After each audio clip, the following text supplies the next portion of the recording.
உங்கள் வீட்டு குட்டீஸ்க்கு ஏதாவது ஹெல்த்தியாக செஞ்சு கொடுக்கணும் அப்படின்னு நினச்சிங்கன்னா இந்த கம்பு குழிப்பணியாரம் செஞ்சு கொடுங்க.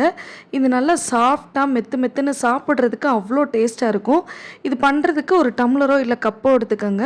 அதில் வந்து 1 கப் அளவுக்கு கம்பு எடுத்திருக்கேன், 1/2 கப் பச்சரிசி, 1/4 கப்பு உளுந்து, 1/4 டீஸ்பூன் வெந்தயம் சேர்த்து 8 மணி நேரம் ஊற வச்சுக்கோங்க. இதை நல்லா ஊறினதுக்கப்புறமா ஒரு 4-5 டைம் கழுவிடுங்க. இதில் நிறையா மண் தூசி இருக்கும்.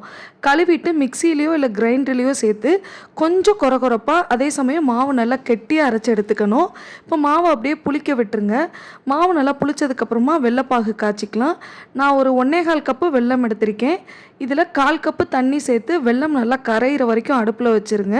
வெல்லம் கரைஞ்சதுக்கப்புறமா ஆஃப் பண்ணிவிட்டு ஆறுனதுக்கப்புறமா மாவோடு சேர்த்துக்கோங்க. இது கூடவே நீங்கள் விருப்பப்பட்டால் தேங்காய் துருவல், ஏலக்காய் பொடி, சுக்கு பொடிலாம் சேர்த்துக்கலாம். இப்போ மாவை நல்லா மிக்ஸ் பண்ணிவிட்டு பணியாரக்கல்லை சூடு பண்ணி எண்ணெயை ஊற்றிட்டு அதில் பணியாரங்களை ஊற்றி தட்டை போட்டு மூடி மீடியம் ஃப்ளேமில் வச்சுருங்க. ஒரு 5 நிமிஷம் வெந்ததுக்கப்புறமா மறுபக்கம் திருப்பி விட்டுட்டு 2 பக்கமும் நல்லா செவக்க வெந்ததுக்கப்புறமா எடுத்துருங்க.